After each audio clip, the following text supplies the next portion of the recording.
Hey guys, Icebreaker back. Today I am on my 5.5 account. I'm going to show you how to do the mortar wrap on Callisto, which is this map here. So as you can see, it's more or less a standard Callisto.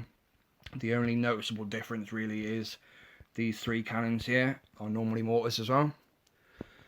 So on this one it's the bottom rocket launchers are shock, that mortar's a shock, the 4 flamers and the 4 rocket launchers at the top.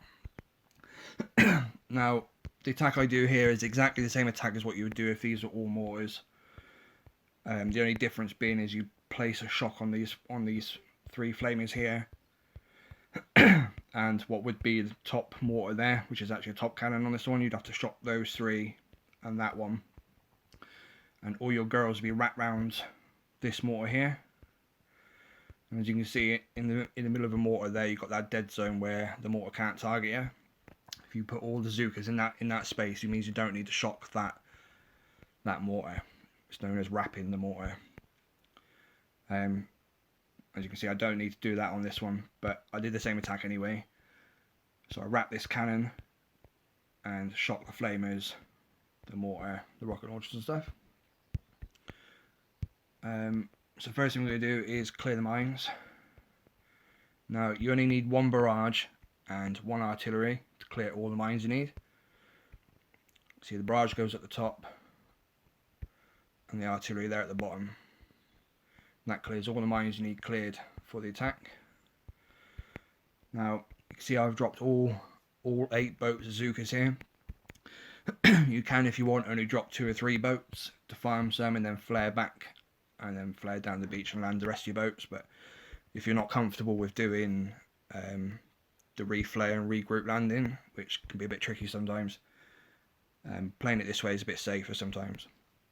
So we're going to farm some of these cells for GBE, but as a bonus it also reduces the core health a little bit as well. Each one you pop takes a little bit off the core. So you can see now we're flaring right back down now onto the boats, as low as you can get on the waterline. And then once they sort of start arriving there, what we need to do is just flare halfway down the beach, down low in the water. Now this will pull all the girls down really tight to the bottom, and you'll see these rocket launchers here. You can see that the flare there is out of the range of the rocket launchers. And then as soon as the girls are just getting to that first flare there in the middle, you need to flare again down the bottom, like so. And that will keep them out of range of these rocket launchers, so you don't need to smoke the whole landing. You can see this rocket launcher over on the left side here, it does range the beach, so you just need to put the 1 smoke on the landing, literally right there at the very bottom of the beach. Saves you a couple of smokes.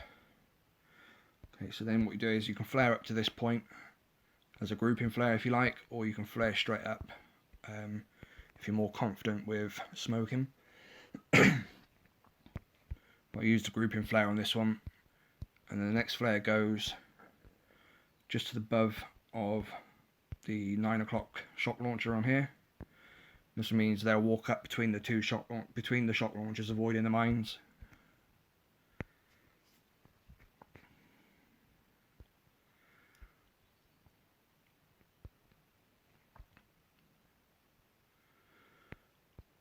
Okay, so once bricks arrived and the first couple of Zookas are arriving at that flare, this is where things can get a bit tricky.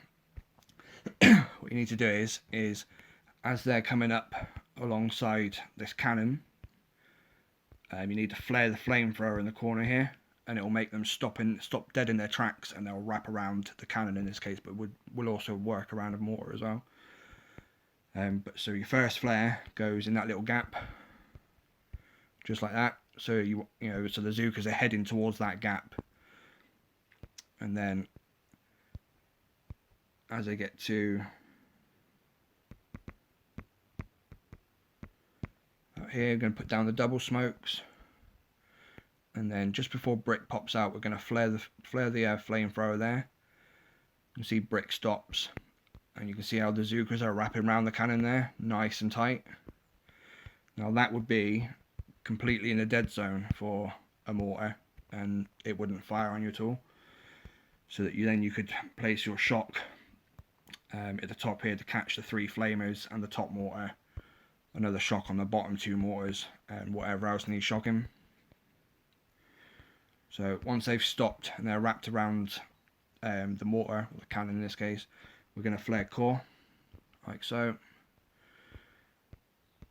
And then as the smoke expires, we're going to shock the flamethrowers first, because they're closest and don't have the delay.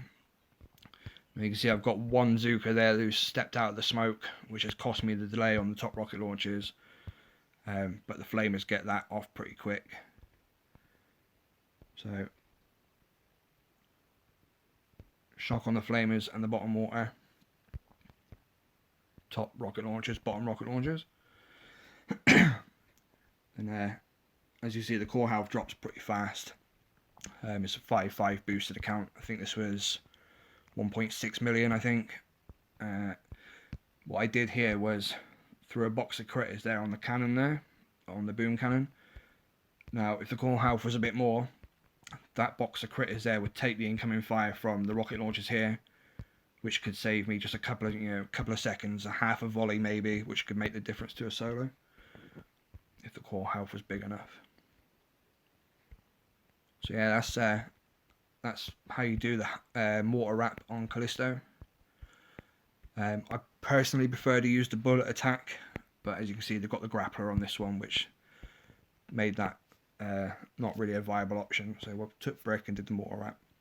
We'll do a video for the bullet shock attack as well when I get the chance. Have a go, guys. Let us know how you get on. Need any more? Want to ask any questions or whatever? Hit us up in the comments. Post in the group. Good luck.